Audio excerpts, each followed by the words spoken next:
Check the video description down below to see timestamps for all sorts of information. Oh my god, thank god we're at the zoo. I get to unwind from doing so much Flavor Frenzy content. What's this animal? Is that a dog? Is that a dog over here? What's that? That's a bear. That's a bear. Like from Flavor Frenzy, the tower defense game with bears? I didn't know that bears were real. But you can say worms are real. You are aware that animals exist in the real world and not just in that flavor game or whatever, right? British unicorn! Quickly! Peppers! Get him!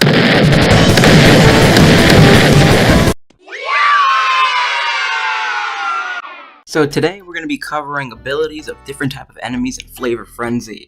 That being said, we will only be covering enemies with actual abilities, not passive ones. Ones that are activated on and off are up for grabs. We won't be talking about bosses or mini bosses of any sort.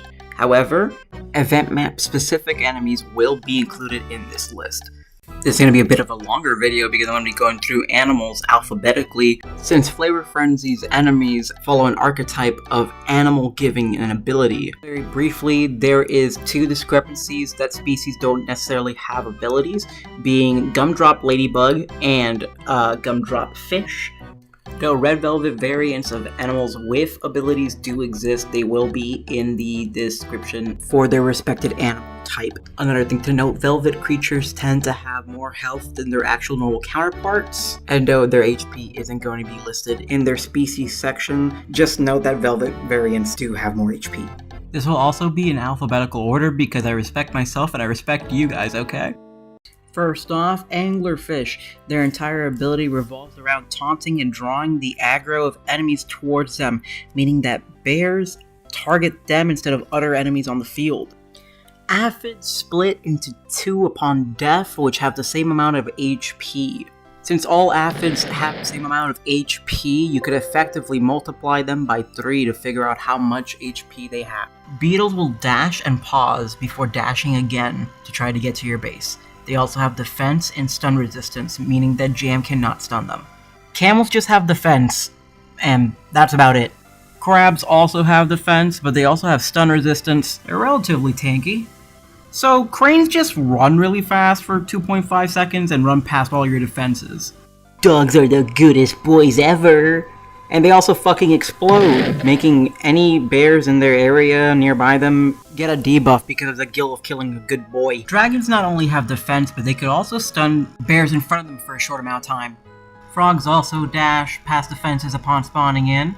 Hedgehogs up next. Aside them having defense, they also can stun bears that are caught in their strikes. When defeated in a fight, Hermit Crabs will drop into their shells and gain defense and all their health back. Leeches will dash and then pause before dashing again to try to get to your base. Nudibranches, upon going to half health, will start dashing to try to avoid defenses. Peafowls, much like Anglerfish, will draw the aggro of nearby towers using their taunt ability. Upon spawning, a Pegasus will continue to dash until their HP drops to half. Once piranhas drop to half health, they will multi-strike bears in front of them. When a raccoon is defeated, it will form shift into its non-bag form at the cost of half HP.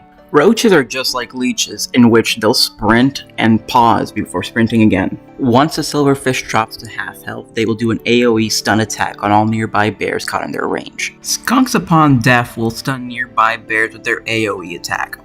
When a snake makes it to half HP, they start to dash to your base. Once defeated, a starfish will respawn on the other lane with the same HP. Sturgeons just have defense. That's it.